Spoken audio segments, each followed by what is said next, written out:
नामद सल्ली अला रसूलिल करीम अम्मा बाद फ़ौज़ बिल्लाहि मिनश शैतानिर रजीम बिस्मिल्लाहिर रहमानिर रहीम।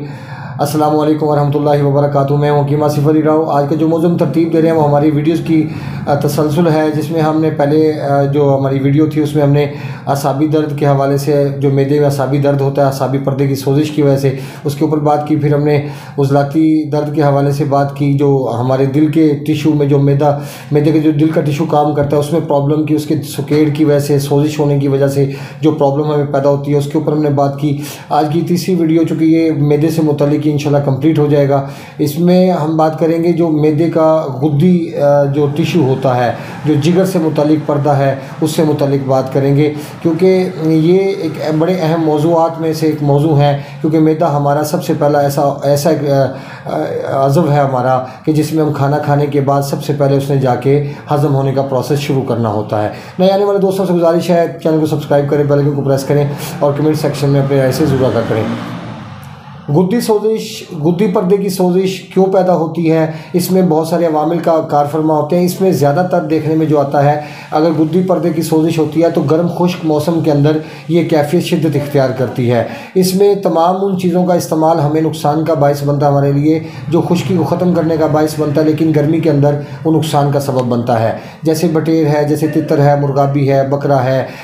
बकरा नहीं कह सकते, बकरे को अगर हम कद्दू, टिंडे, शलजम उनके साथ डाल के अगर इस्तेमाल करवाएं तो वो काम देगा, लेकिन देसी मुर्गी का इस्तेमाल ऐसी जगह पे नहीं हो सकता, और सुरख मिर्च का इस्तेमाल नहीं हो सकता, प्याज का इस्तेमाल नहीं हो सकता, टमाटर का इस्तेमाल नहीं हो सकता, और लहसुन का इस्तेमाल नहीं हो सकता। उसके बाद अदरक का इस्तेमाल नहीं हो सकता, उसके बाद हल्दी का इस्तेमाल नहीं हो सकता, काली मिर्च का इस्तेमाल हो सकता है। क्योंकि जो गुद्दी पर्दे की सोजिश है ये हरारत की वजह से पैदा होती है, और अक्सर आप देखेंगे कि ऐसे लोगों को होती है कि जो आग के ज़्यादा करीब रहेंगे या जिनका आग के साथ काम ज़्यादा होगा, अक्सर वो आग के नज़दीक जब भी काम करेंगे तो उनके पसलियों के नीचे से गर्माइश निकलना शुरू हो जाएगी और मैदे में दर्द होना शुरू हो जाएगा। ये जो कैफियत होती है ये डायरेक्ट इंसान के गुद्दी पर्दे की सोजिश की वजह से होती है, जिसका कि हेड है इंसान का वो जिगर होता है। अगर जिगर की एक्टिविटी बिगड़ जाए, उसके अफ़ालो सरात बिगड़े, उसका दबाव हद से ज़्यादा बढ़ जाए, तो फिर गुद्दी पर्दे की सोजिश हमारे सामने आना शुरू होती है। जैसे कि मैंने आपको असाबी कंडीशन में बताया कि यूरिन का कलर, करूरे का कलर वाइट होता है। इसी तरह उज़लाती कैफियत में करूरे का कलर का कभी येलो और कभी वाइट होता है, या येलो भी डार्क रेड कलर के अंदर समझ लें आप, या लाइट रेड कलर के अंदर येलिश भी होगा उसमें, तो वो भी कैफियत होती है उज़लाती कैफियत। लेकिन जो गुद्दी कैफियत होती है, जिसमें गुद्दी पर्दे के अंदर इंसान की सोजिश होती है, जो कि सरासर गर्मी की वजह से होती है, तो ऐसी हालत में हमेशा जो इंसान का पेशाब का कलर है वो पीला आएगा, और डार्क पीला होगा, गोल्डन शेड में होगा, और वो जल के बाज़ुकात आएगा, बाज़ुकात कम मिकदार में आएगा, लेकिन प्रॉब्लम नहीं, खुल के नहीं आएगा। अगर ऐसी हालत में हम पेशेंट को रिलीफ देना चाहते हैं, नॉर्मल देखना चाहते हैं, तो एक तो उसको डबल रोटी, दलिया, इस किस्म की खुराक का इस्तेमाल करवाया जाए। कद्दू, टिंडे, शलजम,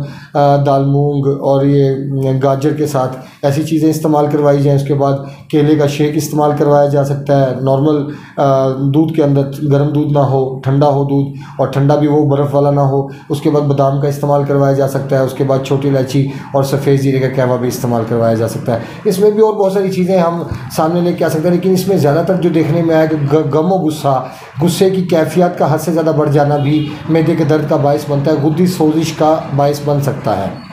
और कोशिश की जाए कि जब भी किसी ऐसे पेशेंट का ट्रीटमेंट किया जाए कि जो ग़िज़ाए मखाती की सोजिश की वजह से उसको प्रॉब्लम का सामना है, तो यकीनन उसको गम और गुस्से से आज़ाद रखा जाए और उसको तकलीफ़ ना दी जाए, उसको परेशानी का सामना ना करने दिया जाए और उसको गुस्सा ना आने दिया जाए। क्योंकि जैसे ही गुस्सा आएगा, गुस्से का जो ताल्लुक़ है वो हीट के साथ है, हरारत के साथ है, और जैसे ही गुस्सा आएगा तो उसका अफेक्ट इंसान के मस्कुलर सिस्टम पर भी होगा, और उसका अफेक्ट इंसान के जिगर, इंसान के दिमाग के ऊपर भी होगा।